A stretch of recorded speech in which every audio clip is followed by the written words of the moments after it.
मलाई धेरै पेसेन्टहरूले सोध्दै आउनुहुन्छ दाँत सफा गरेपछि दाँत हल्छ, किन हल्छ, साँच्चीकै हल्छ र हामीले सुनेको छौँ, धेरैजनाले हामीलाई भन्नुभएको छ कि हामीले दाँत सफा गर्यौँ र हल्यौँ।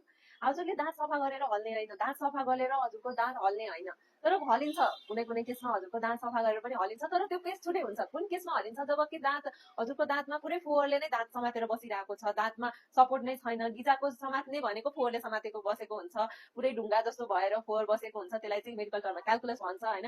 त्यसले चाहिँ अब त्यस्तो बसेको छ भने दाँत सफा गरेपछि अफकोर्स त्यो फोहोर पुरा हटाइएपछि तपाईँको दाँतमा सपोर्ट नै हुँदैन। सपोर्ट नभए चाहिँ के हुन्छ, दाँत विक नै छ, त्यसले तपाईँको नेचुरली सपोर्ट गरेको होइन, त्यो तपाईँको फोहोरले तपाईँको दाँतलाई सपोर्ट गरेको हो। त्यो तपाईँको दाँत पनि होइन, तपाईँको गिजा पनि होइन, त्यो फ्याल्ने कुरा हो। त्यसले गर्दा तपाईँको दाँत हलेको हो, दाँत सफा गरेर हलेको होइन।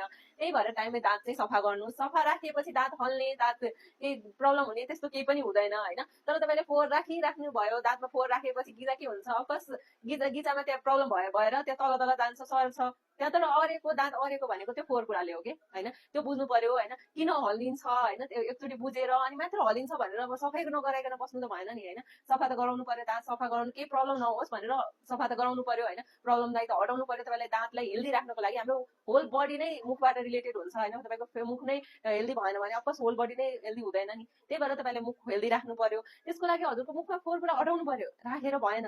फोहोर कुरा छ होस्, मेरो दाँत सफा गरेपछि त्यो हलिन्छ भनेर यतिकै राख्नु भएन नि, फोहोर कुरा त हटाउनु पर्यो नि।